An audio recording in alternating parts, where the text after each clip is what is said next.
ومن أحسن دينا ممن اتبع ملة إبراهيم حنيفا. أعوذ بالله من الشيطان الرجيم. بسم الله الرحمن الرحيم. قالوا حرقوه وانصروا آلهتكم إن كنتم فاعلين.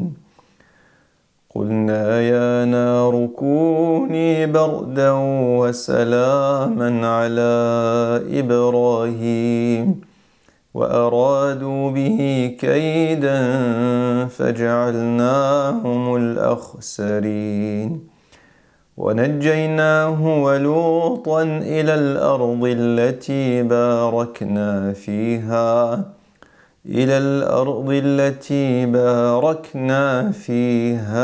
للعالمين. الحمد لله والصلاة والسلام على رسول الله وعلى آله وصحبه ومن والاه. Assalamu alaikum. On se retrouve, alhamdulillah, dans un nouvel épisode de la voie de Ibrahim alayhi salam. Donc cette voie qu'on essaye de suivre, alhamdulillah, pas à pas.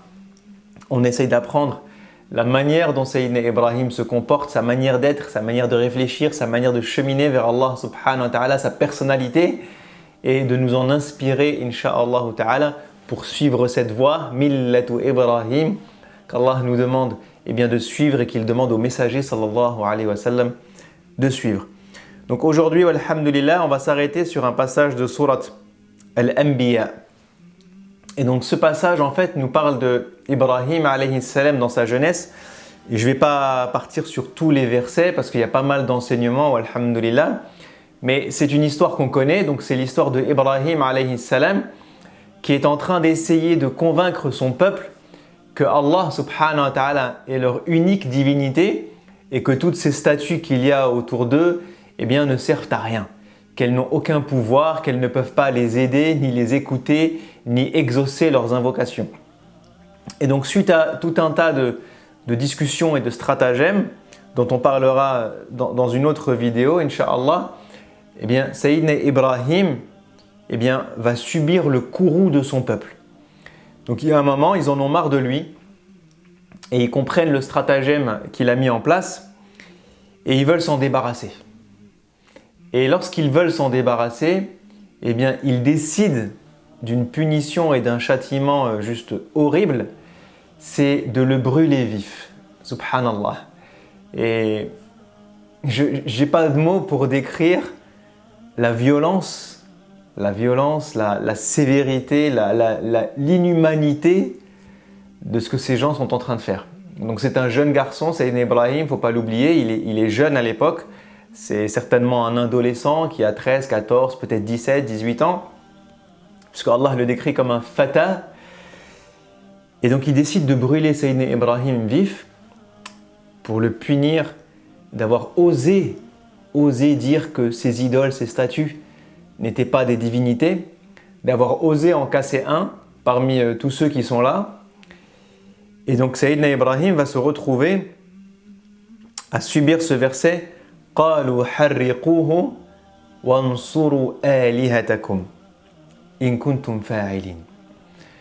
Donc ils disent brûlez-le, donc brûlez-le vif, dans l'objectif de défendre l'honneur, وانصروا آلهتكم, pour défendre l'honneur de vos divinités, de ces statues répandues. In kuntum fa'ilin, si vous étiez vraiment des gens sérieux, si vraiment vous osez pas, alors vous allez voir. C'est-à-dire que in kuntum fa'ilin, c'est presque une menace entre guillemets à ceux qui ne voudraient pas exécuter cet ordre. Et là, Allah subhanahu wa ta'ala nous dit قُلْنَا يَا نَارْ كُونِي بَرْدًا وَسَلَامًا عَلَى إِبْرَاهِيمَ. Subhanallah. Allah subhanahu wa ta'ala nous dit dans ce verset qu'il s'adresse au feu. Est-ce que le feu parle? Est-ce que le feu entend? Est-ce que le feu communique? Allah subhanahu wa ta'ala communique avec toute sa création. Allah subhanahu wa ta'ala nous dit يَقُولُ لِلشَّيْءِ كُنْ فَيَكُونَ. Donc il peut dire à une chose soit et cette chose devient. Ça veut dire que Allah parle. Allah, sa parole est une communication, mais sa parole est aussi un décret. Subhanahu wa ta'ala. Lorsqu'il dit quelque chose, cette chose se réalise. Parce qu'il est Al-Malik, il est le roi, il est le tout-puissant, il est le majestueux, il est le créateur, il est l'omnipotent, l'omniprésent, il est celui qui a le pouvoir de toutes choses, il est celui qui a l'autorité absolue, Al-Aziz. Alors Allah subhanahu wa ta'ala, lorsqu'il parle à une de ses créatures, et qu'il lui donne une consigne, c'est pas pour discuter, c'est pour que cette consigne s'exécute à l'instant où Allah subhanahu wa ta'ala dit cette parole. Et donc Allah va parler au feu. Et il va demander au feu de temporairement ne plus appliquer ses propriétés physiques. Parce que la propriété du feu, c'est qu'il est chaud. La propriété du feu, c'est qu'il brûle. La propriété du feu, c'est que si quelqu'un a décidé de vous brûler vif, c'est que vous n'êtes vraiment pas apaisé. Vous n'êtes vraiment pas en sécurité à ce moment-là. Vous n'êtes vraiment pas dans un moment de bien-être à ce moment-là. Et donc Allah subhanahu wa ta'ala va demander deux choses au feu. Il va dire au feu Kuni bardan, devient froid, mais on ne parle pas d'un froid qui va geler, qui lui aussi va être désagréable. Non, on parle d'une température tempérée, de quelque chose de tiède, de quelque chose qui correspond idéalement à ce dont Sayyidina Ibrahim a besoin, peut-être même à la température idéale à laquelle lui-même est ou à l'air est. Il demande au feu de ne plus procurer cette sensation de chaleur. Il demande au feu, autrement dit, de ne plus brûler. Mais le feu est en train de brûler. On voit les flammes, on voit sa couleur rouge. Alors qu'est-ce qui se passe? Le feu perd sa propriété de chaleur, subhanallah, de brûlure. Et ensuite il dit wa salama, subhanallah. Allah veut que le feu devienne un endroit de paix, un endroit de sécurité, un endroit d'apaisement, un endroit où il fait bon vivre. Et Allah subhanahu wa ta'ala demande ça au feu. Et donc ce qu'il faut comprendre derrière, c'est que Allah est le créateur. C'est Allah qui a créé le feu. C'est Allah qui a guidé le feu vers ses propriétés.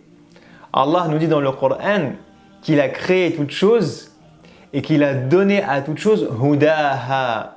Et dans ce verset, il parle de shay'. De shay'. Donc Allah subhanahu wa ta'ala est celui qui a créé le feu, et celui qui a créé les nuages, qui a créé les plantes, qui a créé les fourmis, qui a créé les oiseaux. Et il a donné à chaque créature sa guidance. Il a donné à chaque créature son catalogue, son tutoriel, sa notice de fonctionnement, son arbre généalogique. Il a donné à chaque créature ce dont elle a besoin pour accomplir sa mission sur terre, pour être telle que Allah veut qu'elle soit. Les lois de la physique, Allah les inculque à la création. Allah donc donne au feu ses propriétés. Et donc Allah est tout naturellement celui, le seul, le créateur, qui est capable d'enlever temporairement au feu ses propriétés. Et donc Allah subhanahu wa ta'ala, il décide ici dans cet épisode, dans ces quelques versets, de sauver Ibrahim alayhi salam. De faire qu'il est en train d'être brûlé vif et que, in fine, c'est comme si rien ne se passait en fait dans le feu. Il est dans les flammes, ça embrase, il y a la chaleur et les gens ils meurent vifs dans ces flammes-là, et lui il est dans les flammes l'entourent, et comme si il ne se passait rien. Comme si ces flammes étaient un hologramme. Comme si on voyait les flammes, mais qu'on ne ressentait plus rien. Vous mettez votre main sur les flammes et vous ne ressentez rien. Alors vous allez me dire, où est-ce que j'ai envie d'en venir avec cette histoire? Là où j'ai envie d'en venir, c'est de nous rappeler que dans la voie de Ibrahim alayhi salam, quelque chose que nous apprend l'histoire de Ibrahim alayhi salam, c'est qu'en tant que croyant, on doit croire au miracle. On doit croire que rien n'est impossible. On doit se rappeler que notre Créateur, c'est Allah. Que celui qui nous guide, c'est Allah. Que celui qui est à nos côtés, c'est Allah. Que celui qui entend nos invocations, c'est Allah. Et que Allah n'a pas de limite. Parce que la terre, dans la création d'Allah, c'est rien. Ce n'est même pas une goutte dans l'océan. Nous, dans la terre, ce n'est pas une goutte dans l'océan. L'univers tel que nous le connaissons par rapport aux 7 cieux, ce n'est pas une goutte dans l'océan. Les 7 cieux par rapport au trône d'Allah, subhanahu wa ta'ala, ce n'est pas une goutte dans l'océan. Le trône d'Allah par rapport à Allah lui-même, c'est une goutte dans l'océan. Donc je ne sais pas si vous arrivez à imaginer comment on est infiniment petit et comment on n'est rien par rapport à la création d'Allah et combien c'est facile pour Allah de changer les choses. Lorsque Allah parle à Sayyidina Zakaria et qu'il lui dit qu'il va lui donner un enfant, et lorsqu'il parle à Maryam alayha salam et qu'il lui dit qu'il va lui donner un enfant alors qu'elle n'est pas mariée, alors qu'elle n'a pas de mari, alors qu'elle n'a jamais eu de relation, alors qu'elle est vierge, alors Allah dit quoi? Il leur dit que ceci est facile pour lui. Ceci est facile pour lui. C'est rien pour lui. Il dit les shay'i kun fayakun. Il demande à la chose de devenir et la chose devient. Ça lui prend une microseconde, une nanoseconde, une femtoseconde. Allah est hors du temps et de l'espace. Allah est hors du temps et de l'espace. Allah n'a aucune limite. Et nos problèmes, c'est rien pour lui. Des fois, on a l'impression que nos problèmes sont des montagnes. Des fois, on a l'impression que, là en particulier, l'histoire d'Ibrahim, être sauvé. Vous imaginez, il est seul, il a toute une assemblée autour de lui, il est jeune, il n'a personne pour le défendre, personne pour prendre sa défense auprès de son peuple, parce que gare à eux, ceux qui prendront sa défense. Et il est devant tout le monde, là, il est sur la place publique, en train d'être brûlé vif quand même. En train d'être brûlé vif. Il a quoi comme solution pour sortir de cette situation? Allah nous dit dans le verset d'après, non, encore après, وَنَجَّيْنَاهُ وَلُوطًا إِلَى الْأَرْضِ الَّتِي بَارَكْنَا فِيهَا لِلْعَالَمِينَ. Et nous l'avons sauvé, lui et l'autre, alayhi salam, et nous les avons envoyés vers cette terre, une terre bénie pour l'humanité tout entière. Cette terre dans laquelle il va construire ensuite cet édifice, la Kaaba, la première maison de Dieu sur terre. Mais qui a le pouvoir de faire ça? Lorsqu'on voit ce problème-là, on se dit mais il est foutu, Sayyidina Ibrahim. Il est totalement fichu là dans cette histoire. Il n'y a pas de solution possible. Lorsqu'on voit l'histoire de Zakaria et son épouse qui veulent un enfant, ou lui-même Ibrahim plus tard, a un vieillage qui veut un enfant, on se dit mais c'est fichu, c'est impossible. Mathématiquement, il n'y a pas de solution. Scientifiquement, il n'y a pas de solution. Rationnellement, il n'y a pas de solution. Quand on voit Isa alayhi salam, Jésus, cet enfant né par miracle de Maryam alayhi salam, qui parle dans le berceau, subhanallah, qui parle dans son berceau. On se dit mais c'est rationnellement impossible. Et Sayyidina Ibrahim lui-même à un moment, lorsque Allah lui envoie les anges pour lui annoncer cette bonne nouvelle, et sa femme n'y croit pas. فَقَالَتْ عَجُوزٌ عَقِيمٌ. Je suis vieille et stérile. C'est avoir un enfant à cet âge-là, c'est pas possible. On ne sait pas quel âge elle a à cet âge-là.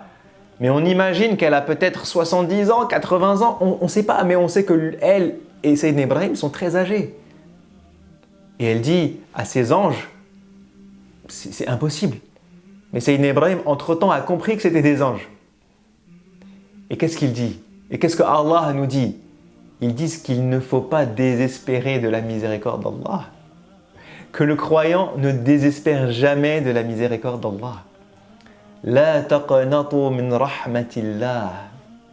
Ne désespérez jamais du souffle d'Allah, de la miséricorde d'Allah. Parce que c'est ce que le Coran nous apprend. C'est ce que l'éducation spirituelle de Sayyidina Ibrahim lui apprend à lui et qu'il apprend à son épouse. C'est que Allah est là et que tes soucis à toi et à moi, qui paraissent être des montagnes, pour Allah, c'est rien. Pour Allah, c'est rien. Qui peut faire des miracles? Allah. Qui peut faire que tu ne trouves pas de travail et que tu en trouves? Allah. Qui peut faire que tu es malade et que du jour au lendemain tu guérisses? Allah. Qui peut faire que tu n'arrives pas à avoir d'enfant et qu'Allah t'en donne? Allah. Qui peut faire que tu aies des soucis, des problèmes financiers et que ensuite, alhamdulillah, ça aille mieux et que tu sortes de la crise? Allah. Qui va t'aider à éduquer tes enfants? Allah. Qui va t'aider à réussir tes projets? Allah. Et quand tout le monde dit on va dans le mur et qu'il n'y a plus de solution et qu'Allah nous dit dans le Coran فَيَجْعَلْ لَهُ مَخْرَجًا. Allah te trouve une issue de sortie. Une porte s'ouvre, un rayon lumineux qui arrive, un truc inespéré, inattendu. Qui peut faire ça? Allah.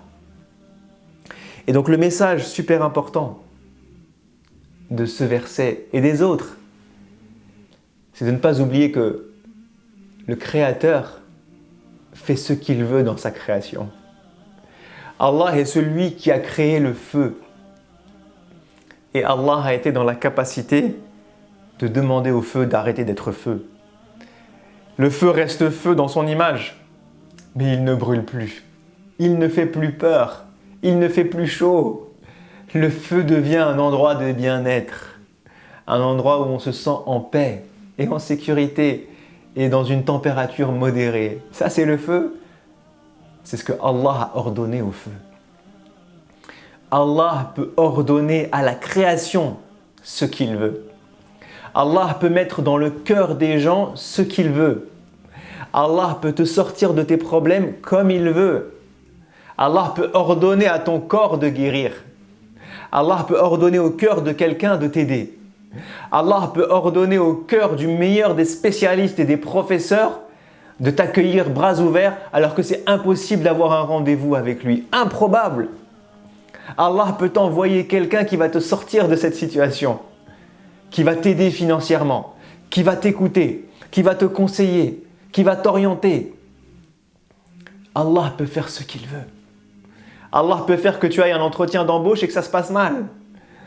Alors que tu as tout bien dit, tout bien réussi, tout bien récité. Et Allah peut faire que tu ailles en entretien d'embauche et que tu bégayes, mais que tout se passe bien. Sayyidina Moussa, il bégaye. Sayyidina Moussa a du mal à s'exprimer. Sayyidina Moussa, il voit son futur beau-père et employeur et il lui donne un CV où il vient de tuer un gars sans faire exprès parce qu'ils se sont disputés, où il est parti de chez lui parce qu'il a peur que les gens le tuent, il est sans maison, sans argent, sans famille, sans rien. Un CV qui, lorsque vous le voyez, vous n'avez pas envie de le rencontrer en fait, ce gars. Mais en fait, cet homme, c'est Sayyidina Moussa. C'est Kalimullah, celui qui parle à Allah, celui qui fait confiance à Allah. Et celui à qui Allah aide, même lorsqu'il se retrouve face à la mer, et qu'il dit, et que son peuple lui dit, Inna la mudrakoun, Ya Moussa, on va être rattrapé par Pharaon. Le peuple d'Israël lui dit, mais Ya Moussa, on va être rattrapé, on est fichu là, il n'y a plus de solution, on a Pharaon derrière nous et l'océan devant nous, on fait quoi là? Qala kalla, inna ma'iya rabbi sayahdin. Non, vous inquiétez pas, mon Seigneur est avec moi et il va me guider. Je ne sais pas ce qui va se passer. Je ne sais pas si on va se téléporter, si on va s'envoler, si les gens le peuple de Pharaon vont faire demi-tour et vont partir tout d'un coup, si une autre armée va nous venir en aide, ou si la mer va s'ouvrir en deux. Je ne sais pas ce qui va se passer. Mais je sais qu'Allah est avec nous et qu'il ne nous lâchera pas. Donc vous voyez, il y a un moment, en fait, au début, ça paraît bizarre. Au début, on se dit, mais la rationalité nous l'interdit. Et quand on commence à côtoyer Allah, quand on commence à méditer sur tous les miracles qu'il nous envoie, quand on commence à méditer sur les millions de fois où il nous a sortis de problèmes de manière totalement improbable, les millions de fois où il nous a guidés, tout ce qu'il nous a orienté dans notre vie, chaque seconde de nos vies est un bienfait d'Allah. Tout ce que tu réussis dans ta vie est un bienfait d'Allah. Qui t'a donné tout ça? C'est lui. Et lorsqu'on médite là-dessus, eh bien on comprend qu'il est avec nous et qu'il nous veut le meilleur. Et que si quelqu'un doit me sauver, alors ce sera lui. Et que je ne peux plus désespérer de sa miséricorde. Je ne peux pas désespérer et me dire il n'y a pas de solution, c'est fichu, toutes les portes sont fermées, on n'y arrivera jamais. Non.